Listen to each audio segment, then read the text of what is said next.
ഹരേ കൃഷ്ണ, ജയ് ശ്രീ രാധരാധേ. സർവ്വ രാധാകൃഷ്ണമയത്തിലേക്ക് ഏവർക്കും സ്വാഗതം.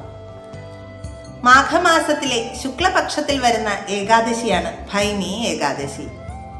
എല്ലാത്തരം ദുഷ്ട പ്രതികരണങ്ങളും ദുഷ്ട സ്വാധീനങ്ങളും ഒക്കെ തന്നെ ഈ ഏകാദശിയാൽ ഇല്ലാതാക്കപ്പെടും എന്നാണ് വിശ്വാസം.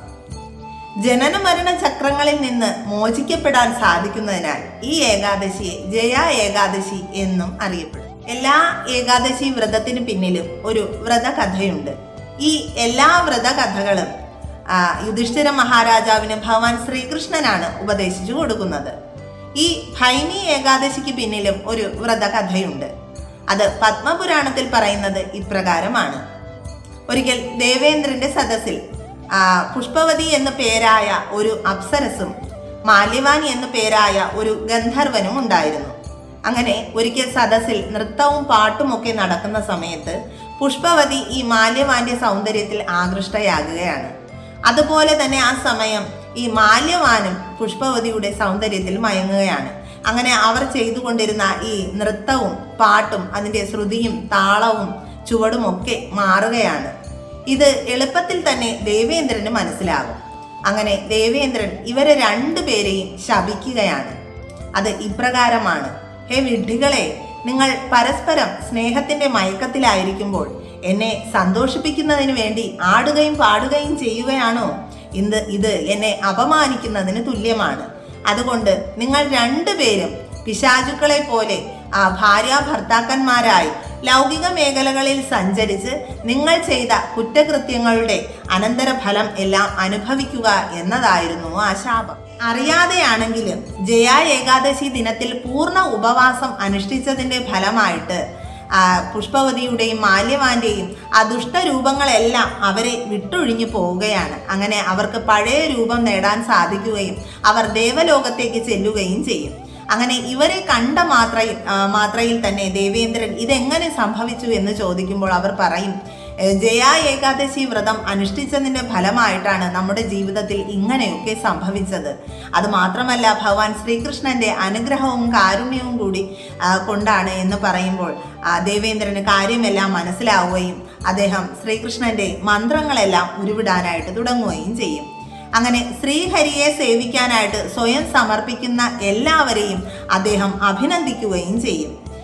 പഴയതുപോലെ തന്നെ വീണ്ടും അദ്ദേഹം പുഷ്പവതിയുടെയും മാല്യവാന്റെയും നൃത്തവും പാട്ടുമൊക്കെ ആസ്വദിക്കുവാനായിട്ട് തുടങ്ങുകയും ചെയ്യും. ഏകാദശി ദിവസം ദാനധർമ്മങ്ങൾ ചെയ്യുന്നത് ഏറെ പുണ്യകരമാണ്.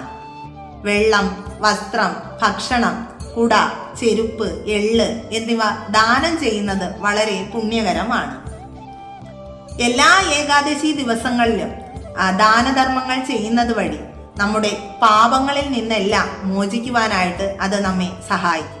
ഇത്തവണത്തെ ജയ ഏകാദശി വരുന്നത് 2026 ജനുവരി 29 വ്യാഴാഴ്ച ദിവസമാണ്.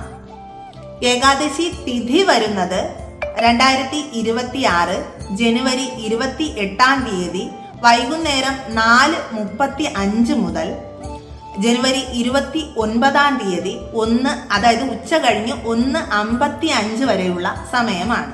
ഏകാദശി ദിനത്തിലെ ഏറ്റവും പ്രധാനപ്പെട്ട സമയം എന്ന് പറയുന്നത് ഹരിവാസര സമയമാണ്. ഈ സമയം ഭഗവാൻ ലക്ഷ്മി സമേതനായിട്ട് ഭൂമിയിൽ ഉണ്ടാകും എന്നാണ് വിശ്വാസം. അതുകൊണ്ട് നമ്മുടെ വാ ശുദ്ധിയാക്കി ഭഗവാന്റെ നാമസങ്കീർത്തനങ്ങളിൽ ഈ സമയം മുഴുകുകയാണ് വേണ്ടത്.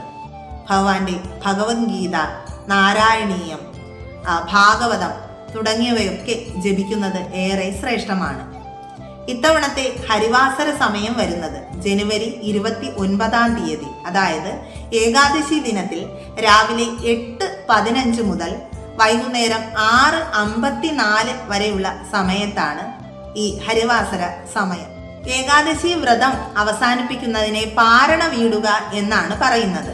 ഇത്തവണ പാരണ വീടേണ്ടുന്ന സമയം ജനുവരി 30 അതായത് ദ്വാദശി ദിവസം രാവിലെ 7:10 മുതൽ 9:20 വരെയുള്ള സമയമാണ്.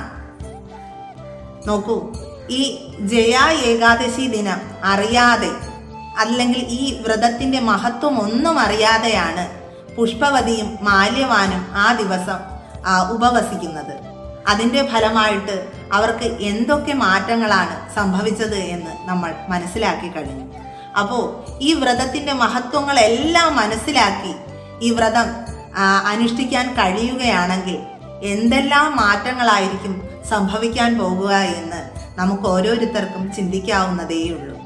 ഏവർക്കും ഈ ജയ ഏകാദശി വ്രതം അനുഷ്ഠിക്കാൻ സാധിക്കട്ടെ എന്ന് പ്രാർത്ഥിച്ചുകൊണ്ട് സർവം ശ്രീ രാധാകൃഷ്ണാർപ്പണമസ്തു. ജയ് ശ്രീ രാധേ രാധേ.